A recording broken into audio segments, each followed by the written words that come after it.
तो दोस्तों आज है 22 मई, यानी आज का दिन बहुत ही खास है क्योंकि आज पूरा विश्व मना रहा है जैव विविधता दिवस, जिसके लिए हमने अपने स्टूडियो में इनवाइट किया है डॉक्टर सुशील कुमार जी को, जो व्याख्याता जीव विज्ञान है और केंद्र विद्यालय से हैं। तो सर, आज जैसे कि जैव विविधता दिवस है यानी बायोडायवर्सिटी डे, तो आप हमारे श्रोताओं को क्या बताना चाहेंगे जो एकदम सिंप्लीफाई हो? देखिए साजिया जी, आप और आप जैसे हजारों लाखों युवा जी, उनके मन में ये बात आती है कि ये जैव विविधता क्या है या बायोडायवर्सिटी क्या है। जी, तो बायोडायवर्सिटी दो शब्दों से मिलकर बना है। बायो मीन्स बायो का मतलब होता है सजीव, और डाइवर्सिटी का मतलब होता है भिन्न भिन्न रूप, अलग अलग उसके जो भी फॉर्म पाए जा रहे हैं, यानी जीवन के विभिन्न रूप। बिल्कुल। आप ऐसे समझ सकती हैं कि समुद्र में पाए जाने वाली बहुत छोटी, हमारी आंखों से भी न दिखने वाली काई, जैसे हम एल्गी कहते हैं, या हम उन बैक्टीरिया की भी कल्पना कर सकते हैं जिन्हें हम अपनी नेकेड अर्थात बिना माइक्रोस्कोप या बिना चश्मे के नहीं देख पाते हैं, जैसे कि माइक्रो ऑर्गेनिज्म। बिल्कुल, बैक्टीरिया और इवन वायरस भी हो सकते हैं।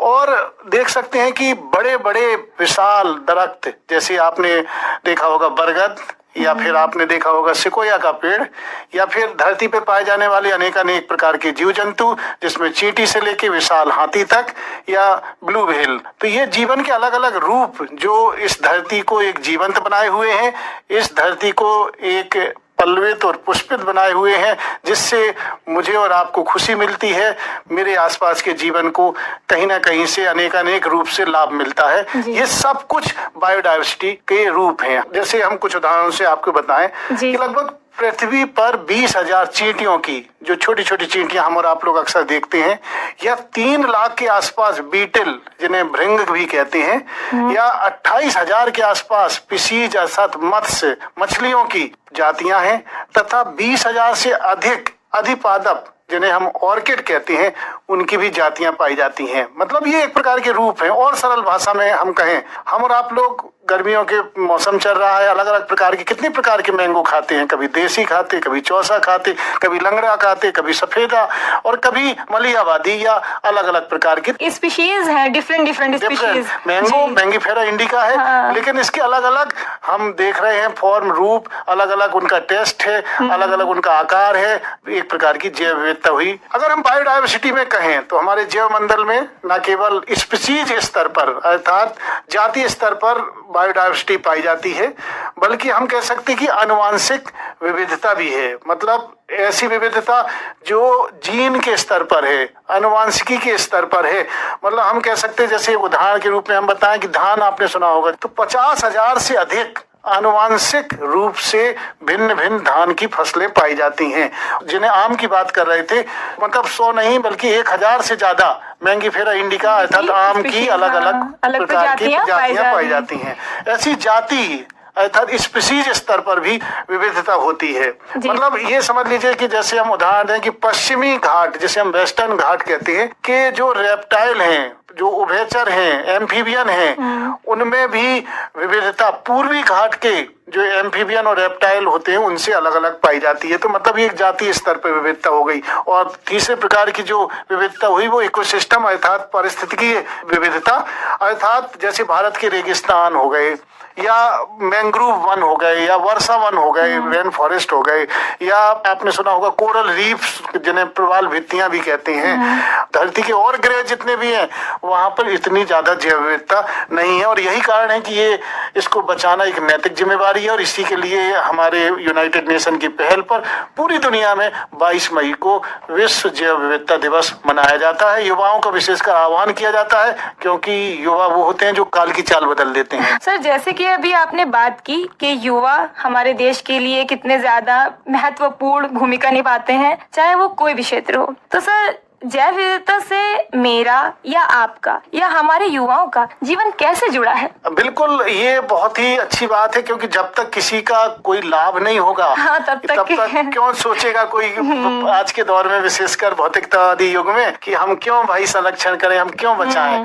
तो मैं आपको बताना चाहूंगा कि मेरा आपका जीवन तभी संभव है जबकि इस धरती पर जैव विविधता होगी। मतलब बड़ी ही रोचक बात लग रही होगी आपको, क्योंकि मैं और आप अभी इस स्टूडियो में बैठे हुए हैं, बात कर रहे हैं, तो मुझे और आपको ऑक्सीजन मिल रही है। ये ऑक्सीजन कहीं और से नहीं आ रही है, ये ऑक्सीजन हमारे आसपास जो हरे भरे दरख्त, जो हमारे पौधे, पेड़ पौधे हैं, उनसे हमें ऑक्सीजन मिल रही है। और तो और आपको ये भी जान के बड़ी हैरानी होगी कि हमारी जो औषधियां बनाई जाती हैं, उनमें से 70% से ज्यादा औषधियों का रॉ मटेरियल, कच्चा पदार्थ इन्हीं पेड़ पौधों या जैव विविधता के कारण ही संभव है। जैसे कि आपने अभी बताया कि हमारी जीवन पर पेड़ पौधों का भी बहुत ज्यादा असर होता है, क्योंकि उनसे हमें औषधीय चीजें मिलती हैं जिनकी हम मेडिसिन यूज करते हैं। तो सर, जैव विविधता से हमारा और आपका और हम सभी का स्वास्थ्य कैसे जुड़ा है? आप कल्पना करिए, जब मुझे आपको बुखार आता है तो हमें और आपको एक टिकिया या गोली दे दी जाती है। वो गोली सबसे पहले खोजी गई थी कुनैन नामक एक पेड़ की छाल से। बार्क ऑफ दी सिनकोना एक प्लांट था, उससे वो गोली निकाली गई थी, बनाई गई, और उस गोली को फिर हम लोग बुखार के इलाज के रूप में यूज करते हैं। इसके बाद बहुत सारी मलेरिया की दवाएं, विशेषकर फैलसिपेरम मलेरिया, मैलिग्नेंट मलेरिया, तो ये जो दवाएं हैं, या बहुत सारी कैंसर की दवाएं, जैसे एक टेक्सोल दवा है, वो एंटी कैंसरस होती है। और तो और मैंने हल्दी का सेवन बचपन से किया होगा किसी न किसी रूप में। तो वैज्ञानिकों ने जब अध्ययन किया तो पाया कि हल्दी के अंदर तो एक एंटी कैंसर सब्सटेंस पाया जाता है, करक्यूमिन पाया जाता है, और उसका एक और डेरिवेटिव है जो मुझे और आपको जाने अनजाने ही कैंसर से बचा रहा है। विशेषकर हमारी जो माँ बहनें हैं, फीमेल्स हैं, उनको स्तन कैंसर हो जाता है, तो उसको बचाने के लिए हल्दी वाला दूध देखा, जो लोग पीते रहे तो उनको स्वाभाविक रूप से सहायता मिली कि उससे बचने में, उसके प्रति उनके शरीर में रेजिस्टेंस या उससे बचाव होने में। जैसे कि हमारे युवा साथी जुड़े हुए हैं आपसे और सुन रहे हैं आपको, तो सर कुछ ऐसे उपाय हैं जिन्हें हम अपने दैनिक जीवन में प्रयोग करके जैव विविधता को बचाया जा सके? बिल्कुल साजिया जी, जैसा कि अभी इतनी गहन चर्चा की और ये बात समझ में आई कि जिंदगी की तलाश में हम मौत के कितने पास आ गए। मतलब बहुत सारी ऐसी घटनाएं हम लोगों ने कर दी, एंथ्रोपोजेनिक एक्टिविटी जिन्हें हम कह सकते हैं, जिनकी वजह से आज हमें और आपको सोचना पड़ रहा है कि हम कैसे जैव विविधता को संरक्षित करें। इसके लिए एक होता है इन सिटू संरक्षण, मतलब जिसको हम कह सकते हैं स्वस्थानी, मतलब जिस जगह जैव विविधता खत्म हुई उसी स्थान पर हम ऐसा कुछ विकास करें, उसी स्थान पर हम जैव विविधता को बढ़ाने का प्रयास करें। इन सिटू माने उसी जगह पर।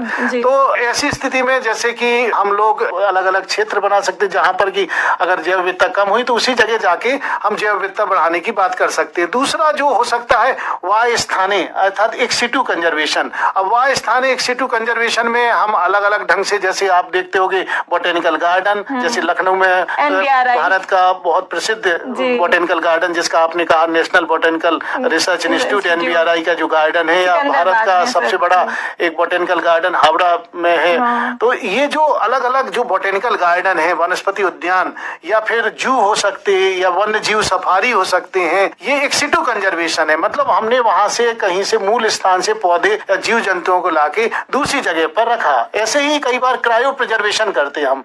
क्रायो प्रिजर्वेशन कहलाता है निम्न ताप परीक्षण, मतलब प्रिजर्वेशन किया लिक्विड नाइट्रोजन जिसका तापमान -196 होता है, इसमें हम विभिन्न गैमीट या सीड को रख सकते हैं, उनको परिरक्षित कर सकते हैं, अंडों को परिरक्षित कर सकते हैं, जिसे इनविट्रो कहा जा सकता है, एक प्रकार का प्रिजर्वेशन।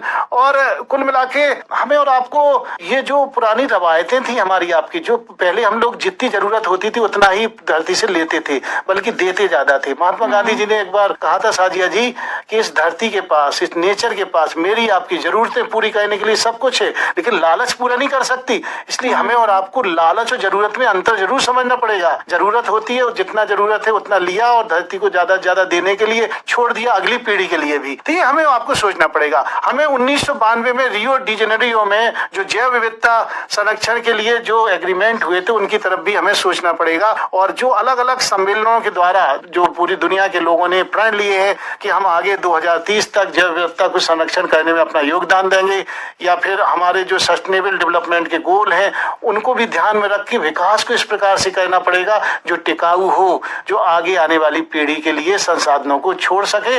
नहीं तो वही हाल होगा कि कहते हैं ना कि जिंदगी की तलाश में हम और मौत के कितने करीब आ गए।